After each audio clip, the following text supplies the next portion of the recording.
good afternoon. It's good to see Bill. It's good to see Walter, to see Polina again. So the idea for this webinar that is part of this pilot study, this pilot project, it's to start a conversation. I think even sometimes a word like creativity is a word that is so taken for granted that even having a conversation about, okay, what we mean by creativity and what creativity in education is, or what it looks like, it's warranted, because sometimes I feel like sometimes I would say someone is creative, we kind of take the Justice Powell approach of I know it when I see it, and sometimes that famous, the famous reference to the Chief Justice Powell and obscenity. I know it when I see it. Sometimes it works, but sometimes you cannot simply leave it so open-ended to say you're creative. But I think it's worth engaging in a conversation that intersects the different areas where the four of us are involved. Walter in this work with the Sonic curriculum and Sonic studies, Polina with her work with arts-based research and arts-based education, and Bill and my work with literacies and multimodality.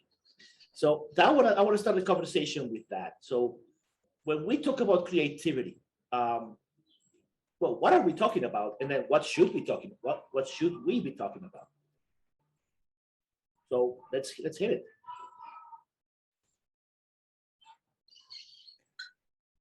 You want me to go first, or you can go for it, Bill? I think there are so many cliches for creativity that come to mind when we think about defining it. The one that comes to mind is thinking outside of the box, being able to, we were just talking about it before we started taping. We tend to get in patterns and ruts, certainly in higher ed and in K-12. So I think a creative person is someone who can think outside of those established patterns and is able to put together maybe some things that you wouldn't normally think go together in novel ways. Now, I do think that just because you're in the arts, so let me now define it by what it's not. Just because you're in the arts, I don't think that automatically means that you are creative. I know that Walter and I are both musicians, and I think there might be a common perception that musicians, especially maybe jazz musicians, are very creative or they think outside of the box. But I mean, especially when you think of jazz, I mean, there are some very strict parameters that are extremely, and if you're playing with somebody and you flout those or you try to do something different, they're gonna give you the stink eye and say, wait a minute, that's not really what we do in blues, or that's not what we really do in bebop. So I think just saying, oh, if you're creative, you're in the arts, that's not automatically an equal or a given. So I know I'm kind of defining it by what it's not, but I guess I see a creative person, and it's sometimes not popular. I mean, we certainly see that in academia. We see that in K-12. I think we see that all over the world. It's not popular sometimes to think outside, to really think outside of the box, to really have a eureka moment where you're really putting together things that don't go together normally. People don't tend to like that, actually, until maybe sometimes years after the fact. And then they go back and they go, wow, that person was really creative. How awesome was it that he or she was able to think that way? So that's a quick answer. No, but actually, I really want to pick up from what you were saying, because when you said just because you're in art doesn't mean you're creative by default, because that statement has implications for how we have even configured the curriculum, in the sense that some people, we expect some fields and we expect some areas to be the creative ones. And then we have zero expectations for other areas that, oh, we're not creative because that. And then creativity, then in that sense, in that curricular sense, it also becomes synonymous with handiwork. And that's something that is problematic when we start thinking creativity equals handiwork. So, oh yeah, you can be creative in the when you have workshop, when you have woodshop, or you have art, because you're doing handiwork. You can be creative in math because you're not doing handiwork. In the case, for example, of us in language education, you can be creative or not creative, and it's going to also depend on the grades, because then there is the other implication of, oh, creativity is something that is highly encouraged in the early grades, in the K through 5, and then it kind of seems to be glossed over when you get into the higher grades, because then is this question of, yeah, when you start or let's say trivializing creativity. We start trivializing creativity as handiwork, and again, I'd like to use, and again, it's not something to chastise or demonize people who do the handiwork, because some of the handiwork is beautiful, and it takes a lot of effort to And get it you know, done there's right. sometimes when you just want some just kind of traditional jazz. I mean, you just want just kind of some mellow. You don't really want something, and I'm not saying that we have to force it down people's throats. I mean, sometimes they just want just some traditional chord structure and traditional tempos, and but is that really creative? Well, and we could argue, and that probably, I mean, at this point, I also like to ask Walter, since we're went into the musical part, to also jump in at any moment. But I think when we think about that creativity, and because that's the other thing, like the question of creativity equals novelty, because that's another big question that we sometimes have, that we start having this quick commonplace definitions of creativity. So creativity equals handiwork. Creativity equals novelty. But just because it's on something absolutely novel, it doesn't necessarily mean it's overly creative. I mean, sometimes I'm wondering, in the case of the arts, when you see sometimes these art exhibits where they just put a frame on a wall, and they put a tag, and they call it. I mean, I see, for example, those two moments in art when in an art exhibit, they put a frame on a wall and they call it something. All right, and that's the art piece. But for example, I've seen also what parents do with their children when the children draw stuff on the walls, and they actually put the frame, and then they write a description exactly like in a museum. So that's an example of how even the same action, in one example, it addresses the idea of being creative with the circumstances, the context, and the other one, it's simply a trivialization of, oh, this is a museum, I'm an artist, and I therefore everything I do is creative. I'm like, okay, it doesn't necessarily go like that down that road. Yeah, they're just to sort of respond to some of those things and to piggyback on some of the points that Bill was making. You know, we call that the jazz police, right? Like the people who are deciding whether or not you do jazz correctly. And it's a form over function and a function over possibility question, right? Like if you have a certain chord and you play something outside of that chord, you're wrong rather than making a choice.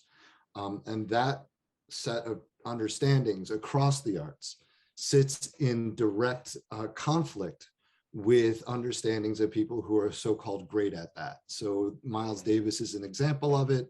A lot of people, including Herbie Hancock and other folks, have talked about how when they were playing with Miles, they made what they thought was a mistake that Miles heard as an interesting choice and immediately compensated for that. I know some people who've played in the sort of Miles, one of the revitalizations of the quintet, like when Ron Carter can't make it, one of the bassists is a guy I used to spend some time with. And he was like, the best thing about playing with them is you can't make a wrong note, because the second you play it, they hear it as something that like, oh, that option's now available. They don't hear it as an error.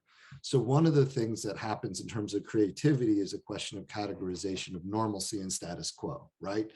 Like, because creativity implies that you're being different than you might ordinarily be. And there's an understanding of the world that I tend to ascribe to, that everything is to some degree improvised, which is to say that even in a class, like musically, even in a very classical or traditional context, people are making choices in a minute by minute basis that are to some degree different than what's been prescribed. So there, on one hand, if you think about that as a metaphor for creativity, there's always some form of creativity involved, which then changes the question to what is the structures, to what is the creative process, and what kind of creativity is it? How broad or how narrow is it? And I find that that inversion helps me better understand both what it might mean to be creative and how it functions. I agree with the notion about creativity often threatening the status quo of whatever it is. And I think to some degree, creativity should be dangerous. And I don't mean dangerous in the sense that it should hurt people. I mean dangerous in the idea it's going to open up possibilities that previously were closed or not considered. And that feels threatening to people who need the maintenance of whatever that is to continue structures that exist.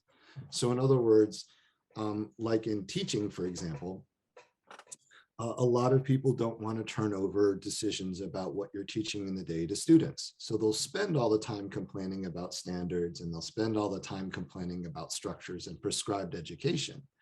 But what they don't want to do is say to the students, so what's interesting about this? Because they don't want to give up their expertise or control. So creativity also has to do with a certain kind of letting go to some degree that I think is not insignificant. I want to hear a little bit more about handiwork in a minute, but one of the things I was going to say is which is an odd thing to say to this crowd, but I often find that literacy and language are in fact the problem. I think that they are the way that we describe things. And I personally am deeply concerned that everything has become a literacy. I don't want scientific literacy. I would like biology, please.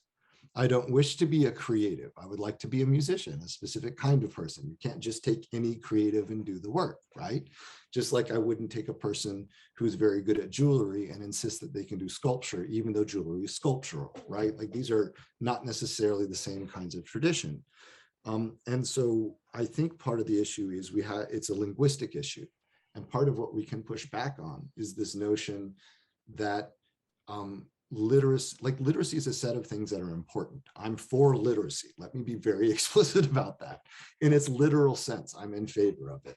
And I think some things are literacies, but I don't think most things are. And the fact that they become literacies means that they get reduced to the most narrow vision of that, right? Skills and building blocks, etc. And then being creative is the assemblage of pre-existing pieces rather than the other understandings, right? So like when I was a kid, which was not so long ago, but was long ago enough now that it's deeply significantly different, you were brought into gifted programs because of highs and lows. Like you were exceedingly amazing at problem solving or patterning, but you kind of sucked at diagramming sentences or whatever, right? Like it was this idea that you had a set of patterning and some ways of being that were non-traditionally oriented. And now you're gifted by your scores on an examination. So it's not about at all those things, it's how well you can follow the pattern rather than how can you seek new patterns and understand them. I think creativity is at some level taking understandings as they exist now and applying them in ways that make sense to you or that you can see as pattern sensibilities regardless of how they're often considered, right? So it doesn't have to be a huge thing to make it creative. And I think things like craft or handiwork, which is sort of the question that I have, are indeed creative. And some of the more creative things that we can do in classrooms are the craft of doing something artfully. I don't think it has to be art in order to be creative, right? Like I think there are lots of things like that. And I don't think it has to be novel to be creative. And I think a lot of the claims I'm reading recently about novelty are about self-aggrandizement rather than about novelty. Like they're ahistorical, they don't notice things. And I see a lot more people explaining what something is that's new and exciting rather than saying, based on a long history of human beings who've done this throughout of all of time, here are multiple traditions in it, and here's some ways that I think it might be helpful to think about. So it's almost like a question of correctness versus creativity. And I think anytime we limit what creativity can and should be according to rules, we have to be careful. So in other words, to some degree, the one about obscenity or pornography, like I know it when I'll see it, is to some degree true. It's to some degree subjective, right? Like that this is creative to one person or not to another. But I think it is the opening of possibilities and an understanding that it is always present and multiple, right? So whether it's linguistically in Bakhtinian understandings that any utterance is multiple understandings, or it's this notion that it's not the curriculum, but a curriculum, the way we've organized our ideas. I think that's significant. And in my own set of understandings of curriculum, I have a curriculum studies perspective on that, where we have hidden and null and enacted and emergent and the rest of these things. And I think sometimes we can even use traditional or established languages to talk about the creative process. So if we talk about curriculum only as the formal curriculum, right, then we're talking about modes of delivery often being the creative explanation. Well, we'll do this as a graphic novel, we'll do this as a podcast, etc. When in fact, I think a lot of the things that are creative are the ability of opening up those possibilities and letting people figure out what's important about them. And in the same way that in high school, sort of there's always a group of kids who feel different, right? And they're like, we're the different ones. And they organize their difference by doing everything the same, right? Like the kids who are disenfranchised with everything. So we're just going to wear black clothing and do these kind of weird, cool things that we do. And we identify each other by doing the same thing. That may or may not be a creative response. But I think I'm in favor of having a much more open definition for what creativity might be and hearing about how people use it, including the creative application of narrow understandings, right? So in education right now, especially in the United States, when everything is so deeply prescribed, the ability to creatively negotiate those things so that students don't get screwed for the test that they have to take. So you're in an ethical bind, right? So if you're teaching students who are already disenfranchised and you don't teach them how to do the information on the test, you're creating more of an opportunity for their failure no matter what you do. So I think creativity sometimes exists in the margins of spaces. I think sometimes it is the space. And I think it's a lot about being open to what other people are doing, regardless of our agreement with it, and regardless of our understanding of whether it's creative or not. Because like anything else, it becomes a qualitative set of parameters. So what might feel creative to me is not creative to someone else, and vice versa. And I think when we do this, especially in an educational context, what we're encouraging is the openness of possibility of considering things that might seem sensible only to one person. And they might not even see that it's creative. It might just be how they are. So what that does for us ethically then is allows people who don't appreciate the systems, who don't necessarily work well in them, to be themselves. And other people can say, oh, that's creative. But really, it's just a isness of a person. And I think it's the range of things. And I think when we make concrete examples, like I know some of the things that Bill has done over the years because I've had the pleasure of seeing some of the classes he's taught or doing these other kinds of things and have a sense of it, right? And I have a sense for the two of you on how you describe the courses that you teach and what you do with them. But I think you can be a creative lecturer, right? Like some of my favorite high school teachers just lectured all day and I could listen to them talk for weeks and weeks. I just loved it, right? And other people, I wish they would never, ever speak again because it's like but that's about entertainment versus creativity versus. So I think as long as we're clear with these things and define them for ourselves, and in the process we do that. So I guess what I'm advocating for is an open set of parameters about what creativity might mean, and that each of us can do them together without having to agree. So I think the strength of the group might be, we're going to present a bunch of different things that we all think are creative from lots of different perspectives and show you the depth and the breadth of what we think creativity might be. and here's some ways you can look at it, rather than coming up with a concrete definition that everyone has to ascribe to, because that's probably a good way to limit what creativity is and how it functions. So those are the things I was thinking. And I do think it's about imagination and inquiry. So I think it's about wonder, like inquiry, like, I wonder what will happen if I do X. That's important, right? And at the same time, it's about being open to letting someone do something you hadn't considered. So from an educator's perspective, I find that students will come to me, like a lot of my assignments have an arts-based possibility. So if you don't wish to write a paper, you can do anything you want with a 2 to 3 page explanation of how it fits the assignment, right? So you have to do a little translation, but the assignment itself can be anything. And sometimes students say things about things I hadn't considered. And I'll say, well, and they'll give me a face. And I'll say, no, I just need to think about it for a minute. Can you talk to me a little bit about what you like about this, right? Not what's important, but what you like. And I find some really amazing things happen. Like I've had students for a project that was supposed to be singular, decide that they were going to do a group project or a paired project. And then they're going to do that work in ways that are important. Like I remember a class where students decided to do things as a pair. One student had pictures that they'd taken of different environments in Northeast Ohio, mainly city environments with majority people of color, and suburban environments that were mainly white, and the drive between them.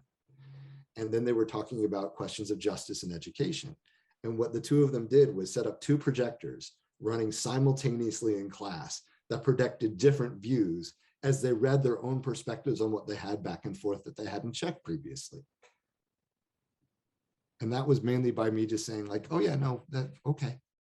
So part of what we can do as educators is to let go of what we think education is and allow others to try and do it in ways we hadn't considered. So in other words, back to the point, it'll threaten our expertise. It will threaten perhaps the status quo, but that's kind of how ideas move forward, right? And so that's part of what we're talking about, is how do we get to new possibilities, or possibilities that are generally overlooked, if we don't allow people the chance to explore them and think about them in ways we hadn't anticipated. And also we don't talk shit about them if they're not new, right? Like Exactly. Like, oh yeah, so a podcast, everybody does a pod. Like you wouldn't, like not being that asshole. So it's like not being the police, and also trying to find the space to do that. And often I find the things that are really creative make me a little uncomfortable, even if I'm doing them. Mm-hmm. Yeah. Yeah, I really, I mean, there's so much to say, there's much to respond to that, to here. I want to start with one thing, and I think Bill can agree with me on this one, is that we are equally eerie when people start using the word literacy all over the place. So trust, when you're gonna go into that caveat, well, It basically we are that kind of literacy people. Yeah, who don't like that. Oh, I know that. Basically, is like it's become a synonym for functionalism. So you have like financial literacy, you have sexual literacy. Right. It's basically saying you are competent, or you have a functionalism. It's become a, just kind of a meaningless word, really. And it's functional in the ways that it has a prescribed set of understandings. Right. So teachers love it, because then it's you agree with my set of understandings I came in, which is basically what teaching is, right? Like that's been the critique for a long time. Like this is a Maria Montessori level critique, frankly. But the fact that we still don't do it doesn't make it better. And it's not just functionalism, it's prescriptively functional. Right. Yeah. Yeah. Good point.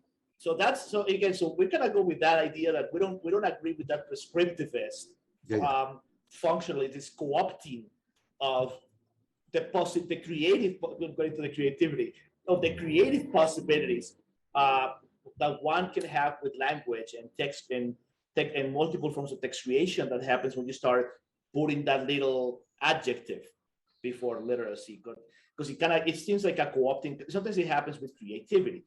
Because even in the sense when you were talking about the jazz police, I started thinking, well, we also know there is such a thing as the creativity police.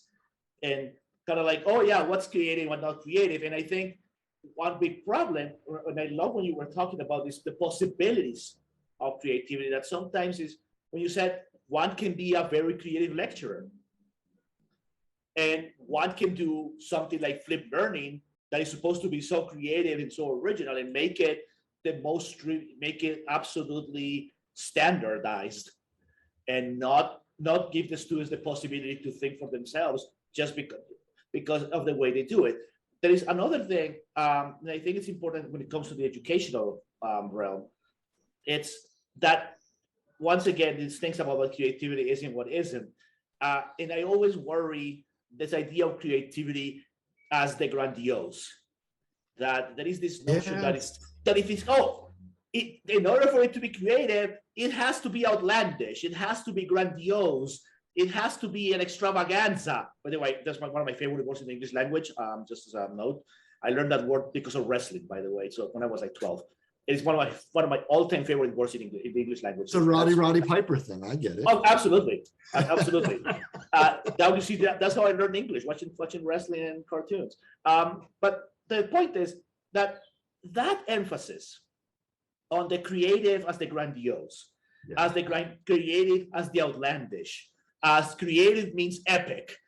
I think sometimes that is one of the things. And I remember a while back with Bill and a couple of our good friends in Peggy Semington and Indiana Burn, we talked about this idea of resistance to multimodal literacies. And I feel that one of the things that would say teacher would drive in education people away from thinking creatively, in the sense of how we start creating these spaces of discomfort and these spaces of, is that, if it's not grand scale, then it's not creative. If it's not something that you are overhauling the entire system, then it's not creative. And it's kind of killing, in a way, that, which is what I would say, that's where the creativity police comes into play. It's stifling the creative possibilities that teachers can have in the classrooms, even if it's something smaller. Not because it's small scale doesn't mean it's insignificant. And I think if we're going to think about this idea of creativity in our classrooms, we have to move away from the grandiose, from the outlandish. Not every construction has to look like the Taj Mahal, and not always we have to build 3 pyramids for this to be awesome. And I think that's, once we start thinking smaller scale, in the sense of creativity, not as the outlandish, but creativity as the transformative, as the possibilities for the small scale transformation that can happen. But maybe, I mean, the 2 things I wanted to say as you were thinking is, the first of all is that creativity can be a functional solution. So it doesn't have to be, and it doesn't have to be great. It can be in the most minor little differences, right? Mm-hmm. So like just thinking mathematically, some of the hippest mathematical solutions have been small permutations that are deeply impactful. And it doesn't need to be uncomfortable, right? Mm-hmm. So part of what happens, I think, or I'm sure it's happened to everyone here, and I know it happens to me a lot, is I get positioned as a person who thinks out of the box. And I don't, like, that generally works for me. But when I'm trying to explain, like, no, this is just some shit you have to do, half the time people are like, I thought you were really out of bounds, that kind of thing. And the answer is, yeah, but sometimes structures are helpful, right? Sometimes, like, the idea that there shouldn't be structures, or that the structures are emergent or improvised, doesn't mean that they're not helpful, right? Like, each of us in this group, we're all talkers, but Zoom does a thing where it has us waiting in a particular style. And then the habit of being here also changes how we interrelate and think about ideas, about what's creative and what isn't creative. So in part, I think another important part of being creative, of questions and discussions of creativity, are questions about transparency, about definitions, expectations, expressions, that kind of thing. Because what's creative for one person may not be for another. What is someone's everyday understanding might seem like something that's completely new to someone else, depending on how they're thinking about things. And so it's relational, right? And it's also context dependent. And so thinking about it in that way, I think helps us open up those understandings, right? Exactly. You see, I'm using Zoom to... I did. I'm did. using Zoom in a, according to whatever emoticons they gave me here Right. to react. Here's one for Raúl here. Nice palm tree. Right. Sorry, Walter. No, that's exactly right. I was looking for the, I don't use emoticons very much, but I was looking for the hand that points down. So it was just gonna, because my screen's right above yours, it was going to, which then for if your screens are in a different order would have made no sense, right? So these are the kinds of complications I think that we're into. And I think each of us like fun and fucking with things a little bit. And I think that that is deeply significant. So part of what I think is important is even if you don't have an inclination towards these things, there's something about these things that's pleasurable and there's something about these things that's hard. And I think I don't wish to make it be a task, right? Like today we're going to learn creativity, right? And then the inverse, which is to say, can you give me another example of that? Or like we get there through regular processes of inquiry. And we can supply them as educators when students stall, right? Like, oh, I see that question didn't work. Okay, let me see it. What does it feel like if, right? So it can be in this sort of regular practices that we have, provided we don't have to be right and we don't have to have the answer. And those are things that's what makes it uncomfortable for educators. No, and I think one of the things when you were talking about this idea of let's say the discomfort with creativity, I think it kind of goes a long way into, at some point, these teachers were told you're not creative, or you can't, or you're not creative enough, or you can't be creative. You don't have what it takes to be creative.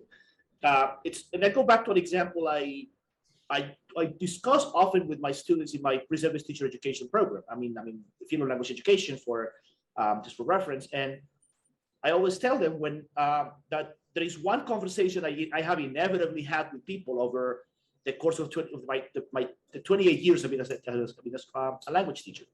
And it's a conversation that inevitably happens when I'm on a cab or I'm on the metro, I'm in an Uber ride. And it's you're a language teacher or you're a language professor. Like, what advice do you have for me so I can learn English? Because I can't learn for the life of me. And they always tell me like that, like I'm denied. They say like that in Spanish, I'm denied. And I'm like, and I always go back to my class and I reflect with students and said, let's talk about for a second, despite that this person considers themselves completely denied in that sense, that they can't. That didn't come from, and that didn't just sprout one afternoon while they were driving me from point A to point B in an Uber. That didn't sprout in the middle of, oh, but so you're a professor. They picked me up at the university, so you're a professor. What do you teach? I teach education courses. I want to be language teachers. That didn't trigger that. That triggered the question about how do I get out of this bind. The whole notion that they feel themselves denied or they feel themselves incapable, that goes back. There's a point in time where you can trace that trigger. And sometimes with this idea of being creative in education, there was a point where someone told these teachers, you're not creative enough. And even the same saying you're not creative enough. What does it mean to be creative enough? What does that enough? That enough, even in that sense, when people use the adverb enough, like what? Well, first of all, if I say you're not creative enough, that syntactically has an implication. And it's that this same person who have labeled this one other person as not creative enough have also labeled someone as too creative. Right. So that's the implication. If I label someone as not creative enough, it's very possible that I have also labeled another teacher as too creative and have said that being too creative is actually negative. It's actually a negative trait in their teaching. Yeah. Two things about that. The first is the point about normalcy and normalizing, right? Like, so you have to have a normal against which creativity is measured or is considered. And I think that's a problematic thing that we're talking about. I don't think creativity has to be artistic. Exactly. Right? Which we agree to, or excellent. So part of the issue is that we sort of push the arts and all these other ways of thinking out of kids from a very young age, right? Like kindergartners, if you say like, and I was wondering about a dance, everyone's dancing, right? But by third grade, I can't dance. So we sort of push those things out of people through processes of schooling. And the arts are a requirement for that. But teachers say things like, well, my answer is not going to be as good as. So it's always relational in terms of value judgments. And I think questions of creativity are not a question of how creative in terms of measurement, but a questions of kinds of creative in terms of wonder, right? Because one of the things that can happen is for a person who's used to thinking in very structured ways, a tiny little step is an enormous maneuver towards those understandings. And so part of what I think we should be doing is encouraging educators to think, to find out and listen or hear with others what they think is creative and why they think that. Because that's a way that you can get around things. And that's something educators can do without necessarily having to be quote unquote creative themselves. It's one of the few positions in the world where you can encourage in others things you yourself are not very good at. But it requires a letting go of your expertise, and it requires a letting go of the prescription, right? We So need fans. I mean, yeah. we need fans. I mean, look at Henry Jenkins. I mean, we need fans. I mean, and I think you can be a creative fan. I would just add to what's being said here. I do think that novelty is an important element. I hear exactly what is being said about it not needing to be grandiose or something that is tremendously mind-blowing. But I do think there is the need for at least a little bit of novelty. But I will just say one of my pleasure reading a lot of times is biographies. I love reading biographies. And I'm fascinated with people famous people, artists or otherwise, who are either instantly successful. And then I'm also fascinated by the ones who are not. So a couple that are instantly successful that I think of often are Charles Dickens, who was almost instantly successful with the Pickwick Papers, and Jim Henson and the Muppets, who was almost instantly successful, like at age 21. Now, both of those people, they were working in established forms, puppetry and the grand, huge Victorian novel, but they were doing it they were doing it in different ways. And I won't go into a big long lecture on that. Then you have other people like F. Scott Fitzgerald, who was never popular and struggled his entire life. And now we believe after his death, that he wrote the great American novel, The Great Gatsby. What was it about some of those people? And I think we would call all three of those men creative. Emily Dickinson is somebody else that never had any real, success during her life. But now, of course, she's one of the great American poets of ever. So what is it that makes some creative people successful almost immediately? And what is it that makes other creative people, and I realize this is maybe another kind of but it's line. I'm taking us down the line of popularity versus non-popularity, but I'm kind of fascinated with that. Yeah, and I would say in terms of novelty, it doesn't have to be a big N. Like it doesn't have to be novelty. I agree. It has to be a variation pushing at one's current understanding. I agree. So if you have very narrow sets of parameters and you make a little jump, that's novel for you. And I think that that's exactly right, Bill. And then in terms of what people get and don't get, I think that's about context and awareness, right? Like, for example, right now, a lot of the world doing critical work in outside of academia is now using the language of academics to describe the work that they do. So everyone suddenly sounds like an academic, right? However, the difference, one of the few things that academics bring to the table in most contexts is a lifetime of study on a particular idea or set of ideas. And that's very different than someone considering it and being interested in reading about it. Like these are very different things. In the same way, I wouldn't say that someone who has been doing, it doesn't even matter what it is, even in terms of teaching as an art, someone who's brand new at it versus someone who's been doing it for 30 years, there will be differences in understanding of how those things function that have to do with these questions of novelty and requirement and the rest. But I think my own personal experience with those things is anything that I do that is really, really creative, I get screwed. So like when I first wanted to put a sound file, like I wrote a paper for AEQ, Anthropology Education Quarterly, in 2006 or 2007, something like that. And I wrote the editor and said, I want to do a thing called sonic ethnography. Can I include sound files with my work? I'll send them along. And they were like, that's a great idea. What a great plan. And then they sent it out to reviewers.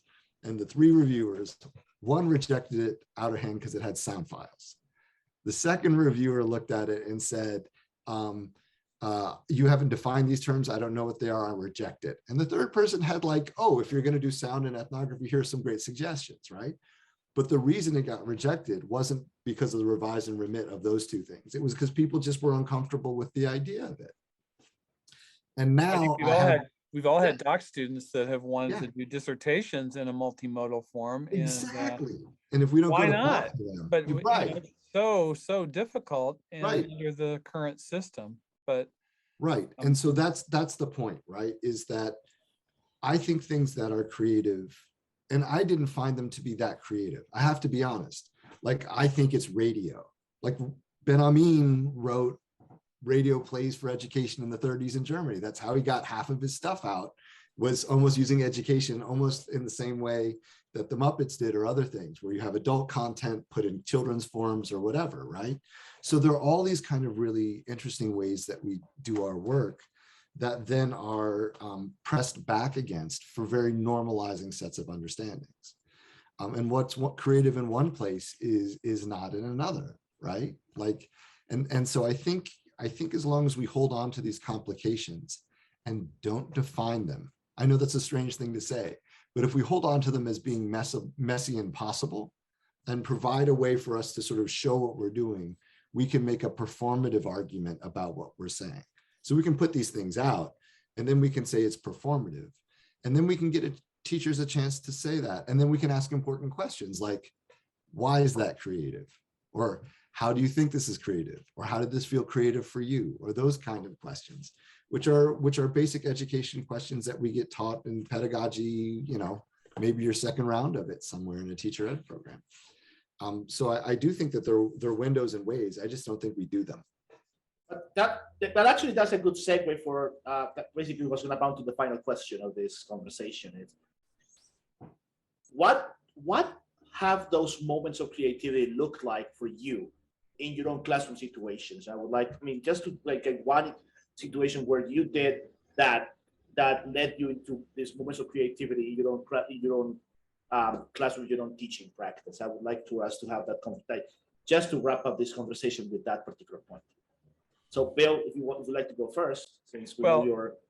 For me, it does come back to jazz because I just feel like some of my more creative moments were completely spontaneous and completely improvised. They were not in a lesson plan. Of course, that's in line with Maxine Green and even John Dewey. We don't talk enough about John Dewey's book Art as Experience, because his whole thing is basically you can't really do a lesson plan. I mean, you can do a lesson plan for setting up the conditions for this, but that's about all you can do. And I just feel like some of my most creative moments in the classroom have been completely unplanned, completely improvised, and me just going with, that's a thing in improv comedy too. You don't ever say no. You always say yes to the next thing that's presented. So I would say that's kind of a generic answer to your question, Raúl. Yeah, Walter? Yeah, and I want to say yes to what Bill said. Like if you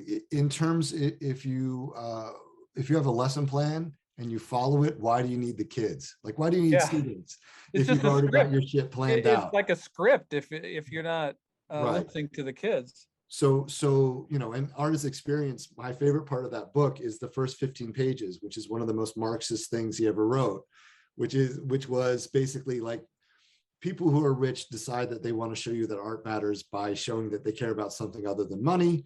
So they do this thing, then they put it in museums, then they charge money so not everyone can get into it. So art becomes removed from the people, right, and institutionalized towards validation of those already in power. And he goes, but I'm not here to talk about that today, which is one of my favorite turns. But for me, one of the problems I have with improvisational theory in classrooms is that I don't think you should have to agree. So in other words, I think that the refusal of the student, and I know that you didn't mean this, I'm just clarifying the point, because I know how you teach, or I have a sense of it, and I know this is not what you meant. Right. So on one hand, the ability for educators to encourage someone else to do that, right? Like you hadn't thought about it, but when it comes to you as a person in power and someone says do a thing, you go, I don't know, what would that look like? And when I say improvising, it could be something a kid says, and then you think, wait a minute, no. And pushing back can also be an improv. That's exactly right. Yeah. And so I just wanted to say that because my sense of you is that's how you think and feel. So I wanted to be clear about that for the recording. Good point. Yeah. For me, I tend to almost always work in that way. So for me, sometimes what's hard is actually the structure sometimes. So like I think about a syllabus at a college space as me making a lesson plan for the semester that then will be interrupted all semester by what actually happens. But Walter and all of us on this call know that's one of the ways that you can totally get killed by undergrads the minute you change that syllabus. You're so, and I regularly change it. So we sit down and we read the syllabus and we agree with it. And then I check in with people and say like, so this is due in 2 weeks. Do you want to move that date? And they'll say things like, you're unorganized. You don't know what's happening. And I think like, okay, screw it. Next time you can just be under my thumb, but I can't function that way, right? So I think activities in terms of creativity for me, when they're formalized, they're baked into the option, which is to say, you can write a paper of this long, or you can have an arts-based option of your choosing on this topic, and please provide a description of how it fits, basically to do the act of the translation so the audience doesn't need it, the receptor. And that's a formalized sense. And in an informal sense, it's just trying to wonder and ask other people to wonder and to accept their answers. So it doesn't need to fit what I have in mind. It's like when we ask students to say, what is your perspective on this? And then we tell them that they're wrong, but it's their perspective. Whether or not you agree with it is not the condition. The question was, how do you feel and think about these things? So I try and hold open parameters, and I try and encourage students towards the things that I would like them to do. So like quiet students, I try and encourage them to talk more. And I think that even in these everyday functional things, they incidentally push towards creativity, because a person thinks, I hadn't done that before, or I'm being encouraged to do something that's not part of my norm, or I've never had a professor do this before. What else might I be able to do? And I think to some degree, in a role as an educator, one of the things we're trying to encourage for having people be creative is to ask the question, what if I did it differently? And to understand that I would like to encourage that, and I would like to provide a way of doing that that's not punitive. So you can take the risk, and if it wasn't what I had in mind, I'm okay with that. So from an educator's perspective, it's encouragement, and also letting go your own set of expectations a little bit, which is what I think Bill was saying to some degree, or actually most of what Bill was saying, frankly. Well, when I have started this thing, there's always two things I always talk to my students about. And one of the things is inserting creativity doesn't mean, I also do that when I talk about literacy. It's not overhauling, because sometimes we also get that idea that, oh, you want to start reading great, you have to change everything you're doing. And that just causes a lot of stress and anxiety on teachers. Like every time I teach my literacy class and I tell them I was talking about this new literacies thing, the first thing comes to my mind says, the first thought that comes to the mind says, so am I doing everything wrong? I said, no, you're not doing everything wrong. I've gone always to say that it's not about overhauling, it's about the tweaking. And sometimes thinking of that, adding a layer, adding a new purpose. I mean, like one of the most creative moments I have when I teach my pre-service teachers is when they do the slam poetry. And the first time I introduce the slam poetry, they look at me like I'm high, like, so what kind of ganja did Dr. Mora have this morning? Because what do you mean we're going to do slam poetry in a class that's about learning to teach? I said, well, there is a logic behind it. And the logic behind it is you are very scared of speaking in the second language. And you're going to be in front of a classroom. If you come with that insecurity in front of your toddlers and you follow your teenagers, they're gonna eat you alive. They're gonna eat you alive, put you in an altar and sacrifice you to the gods, because that's what they do if they see you coming shaking. They're gonna put you to the altar and sacrifice you to whatever god of the god of the week. That's what they'll do. You have to come with the security that you know the language, that you know the craft. And I said, let's use this as a moment to exorcise those demons. And they come up with beautiful work where they pour their souls and they pour, and they forget about the pronunciation mistakes for 3 minutes, and that moves them forward. But it's just that, even if it's just one event, that helps us look at things differently. It's a start. So I think the invitation here, just to wrap up, so it's give yourselves the chance, those who you listen to this, give yourself the chance to think of different things you can do in your class.